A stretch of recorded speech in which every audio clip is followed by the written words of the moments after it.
ராகுல் காந்தி அவர்கள் இந்த எலெக்ஷன் பிரச்சாரத்துக்காக எல்லாருமே பார்க்குறாரு. மத்திய பிரதேசில் இருக்கிற ஒரு மக்கள் கூட்டத்தை போய் பார்க்குறாரு. அப்போ ஒரு அம்மா அழுகிறாங்க. எங்கள் ஊரில் எங்களை செருப்பு போட விட மாட்டேங்கிறாங்க ஐயா, எங்களுக்கு தண்ணி தர மாட்டுறாங்க, எங்களை குப்பை தொட்டிக்கிட்ட வாய்க்கால் பக்கத்தில் உட்காந்து சாப்பிட வைக்கிறாங்க. நாங்கள் சரி, ஆனால் எங்கள் பிள்ளைங்க சுதந்திர இந்தியாங்கிறீங்க, ஆனால் எங்களுக்கு சுதந்திரமே இல்லையான்னு அழுகிறாங்க. ராகுல் காந்தி நீங்கள் செருப்பு போடுங்க, உங்களை யார் கேட்குறா நான் பார்க்குறேன்னு சொல்லி அந்த அம்மாவுக்கு காலில் செருப்பு மாட்டி விடுறாரு.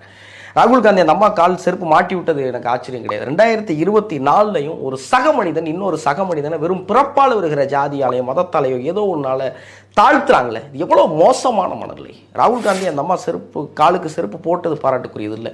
நீங்கள் செருப்பு போடுங்க, உங்களை யார் தடுக்கிறான்னு நான் பார்க்குறேன்னு கூட நின்னார்ல.